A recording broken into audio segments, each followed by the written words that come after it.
on the time zones that Well, we do see. they explain the seasons at all? Why is there less sunlight hours in the winter? Yes, the sun would be moving up towards the Tropic of Cancer, and it moves to the outer ring of the Tropic of Capricorn. Now, So the sun moves. what is causing the sun and the moon to change its linear direction? We don't know. They don't know? Wow. I know. But It's not here we flat. have a sun. Is it hooked to a rope at the North Pole? What is causing the sun to go in a... Yeah. We know gravitational things do that now, causing the Earth to go in an orbit around the sun because of the gravitational rope, for lack of a better word. But there's no gravity on the flat Earth model. No such thing as gravity. No. Just inertia. We're moving density forward. Or electromagnetism, which we've already explained earlier. That's just okay. I don't want to hurt anybody's feelings, though I don't mind hurting people's feelings, obviously. The Earth is round. It spins. It goes around the sun. And you guys in the last 2 or 3 years are coming up with this flat Earth model. I appreciate your zeal, but it's Romans 10:1. You have a zeal that's not according to knowledge. You're making a fool of yourself and of your fellow Christians. Do not include Kent Hovind in your flat Earth proponents. Parts of the Earth are flat. We tried to make our driveway flat so we could park cars on it. We didn't quite succeed. I don't think anybody completely succeeds. We did the best we could. But do not include me in the geocentric or the Flat Earth Society. I am not a member. Yeah. So, looking back at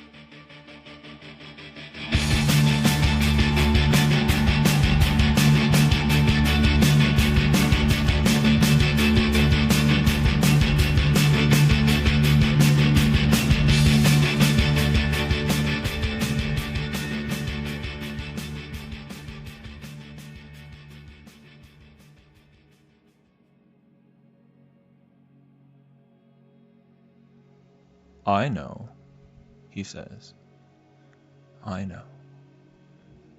I know how it works. I know what holds the earth and the sun in place. Okay, I'm sure the majority of you are already familiar with the series of videos that Kent Hovind put out, claiming to debunk the flat earth once and for all, and I'm going to do my very best to resist the urge to get into petty attacks on so many things that we could just get sucked into, and just the rather insulting fact that he didn't even bother to research or debunk anything himself, but just had an intern come in and claim to have researched it by watching a mishmash of videos on YouTube and present a bunch of straw man arguments and so on. That's not my aim here at all, and I simply just wanted to feature this particular clip because I think it just profoundly exemplifies something that I think is a really important underlying aspect of this whole interesting, frustrating interplay between, this flat earth movement and Kent Hovind basically being bombarded with it ever since he got out of prison, and this whole thing. And right here in this clip, it really says it all from where I stand. And the irony is just intense. And I think what it's made me realize is that what it indeed serves to, I think, illustrate is just the depth and scope of how far back this whole issue forces us to go in considering how biblical cosmology has been over centuries been just deviated away from and diverted away from in a very lengthy, arduous scientific process. And what I think so many of us who are Christians and biblical creationists are realizing through all this is that the whole biblical creationist revival, if we want to call it that, of the 20th century has been just very limited in its ability to consider how far the lies go. And so we have all these fantastic teachers such as Kent Hovind and Ken Ham and so many others who have invested their lives in destroying the mythology of Darwinism. But there remains a blindness and a stubbornness, an actual hardness of heart that we see manifesting itself in the sadly arrogant tones in the clip. It pushes a man like this, who of course has himself been mocked for decades by those claiming to stand on the foundations of scientific truth when it comes to evolution. And then he turns around and mocks his fellow brothers and sisters because he believes they're failing for lack of knowledge, quote unquote, and making Christianity and apparently Christ himself look stupid in the eyes of the world. But what is this knowledge that he's speaking of? Where does the knowledge of things like gravity come from? That's taken for granted as undeniable scientific fact. I mean, did we learn about gravitational theory from the Bible? Or did humanity inherit this mathematically derived knowledge from the likes of Isaac Newton, a man who on a certain level espouses a belief in God? But at the same time, we now know he also delved into the studying of the Kabbalah and experimenting within the occult sciences of alchemy. So what is the philosophical framework that both the era of the so-called Enlightenment and the era of 20th century creationism stand upon? Most people within mainline Christianity would assume that it is, of course, a biblical foundation which underwrites the scientific discoveries of Newton's laws, and the same biblical foundation which propels the rejection of Darwinism as being pseudoscientific deception. But this is where the assumptions of modern-day creationism fall short, and where the common thread between these two begins to reveal itself. To put it plainly, the commonality here is in fact a form of deism, even though I'm quite certain that someone like Kent Hovind would adamantly reject being described as a deist of any kind. This is nonetheless what I believe that this whole debate over flat earth and biblical cosmology is actually serving to show. Classical deism basically affirms the idea of this often cited divine watchmaker analogy, which, as the name suggests, implies that God created the universe and set it in motion and then stood back from his creation without any further supernatural interference. This is the kind of deism that marked a lot of America's founding fathers, such as Thomas Jefferson, who not surprisingly rejected an interpretation of the Bible which considered miracles or Jesus' resurrection as literal truths. And so this is what we typically think of when we hear the term deism, but interestingly enough, after now having been re-examining so much of what I previously believed about cosmology and creationism through the reconsideration of this original, more, quote, primitive conceptions of cosmology, it actually becomes quite easy to recognize that despite the fact that modern biblical creationism both rejects the lie of evolution and very much does believe in the reality of miracles and the supernatural, there's still a pretty staunch belief in the division between the natural and supernatural elements of creation. I mean, basically, creationism is still firmly under the tutelage of the Copernican revolution and the associated Copernican principle, while being largely blissfully unaware of this fact and the implications that come along with it. The net result of that is that in our contemporary approach to biblical science, we still assume that everything we can see and observe on the earth or above us in the heavens on a regular basis is merely a function of the clock-like materialistic world which operates on its own according to the laws which God determined at the beginning, and that this world functions independently from God's own hand, apart from the specific instances in which he makes an exception and then intervenes through some miraculous act.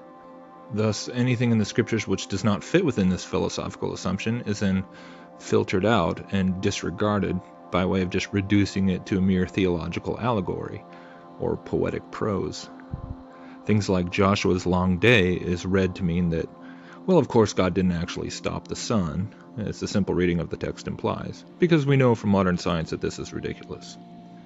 And while I realize that even suggesting the idea that biblical creationists might be guilty of a form of materialism is probably offensive to more than a couple people, the reality is that when you juxtapose the idea of, what a lot of people in the flat earth, the biblical flat earth movement are giving serious consideration to, especially when it comes to the ideas of the luminaries and things like the whole question of the stars and their association with the angels, which is really all over the Bible, and if you open up the book of Enoch, it's just like blatantly in your face. All you have to do is just take that idea and ask yourself if this is something that most creation science researchers such as Kent Hovind and others would even take seriously. This is what I mean when I'm talking about a quasi-materialism. So you see, when someone like Kent Hovind scoffs at the idea that that the sun moves around a central point on a flat plane, and sarcastically asks what it is that keeps the sun moving in a circular path, he's quite openly displaying his own philosophical adherence to the quasi-materialism of leftover deistic thought which dominates mainstream Christian consensus today. He and his loyal intern there, they laugh at the two alternative theories debated among flat earthers, those being density and electromagnetism. But they fail to even conceive of what should be a pretty obvious third option to consider. And that is the mind-numbingly simple idea that it is just God himself who sustains and directs all the motions of the luminaries, along with everything else in creation.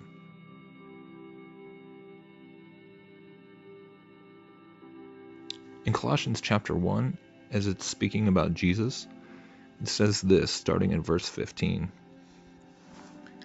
He is the image of the invisible God, the firstborn of all creation. For by him all things were created, in heaven and on earth, visible and invisible, whether thrones or dominions or rulers or authorities. All things were created through him and for him, and he is before all things, and in him all things hold together. Hold together. Present tense. And this is what we see really throughout the scriptures. It's God himself who lays the earth's foundation and creates the world out of nothing. But then he continues, and as he commands the wind and the rain, commands individual bolts of lightning, he controls the frost, the dew, he calls forth the constellations. I mean, it just goes on and on. He's so much more than just the grand architect, the divine clockmaker, who occasionally sticks his finger into the natural created order. But rather, the Bible shows us that he has his hands on everything. And not just him, but him and his host of angelic administrators. It is truly just such a different cosmological and theological lens to read the whole Bible through. It really is. I mean, it reveals just how much the conventional concept of biblical literalism really isn't as literal as it believes itself to be, because it's constantly being stopped short by the philosophical assumption that even the sun and the moon and the stars are nothing more than materialistic pieces of the whole cosmological machine. It's really just a modified deism. It's a quasi-materialism. This, I believe, is part of the broader deception, and it's a deception which permeates so many levels of society, and even within the broader scope of the evangelical church. And it blinds so many people from considering just how big the deception might actually be. And like so many other lies from the enemy, it ultimately thrives by appealing to our basic fallen weakness of pride.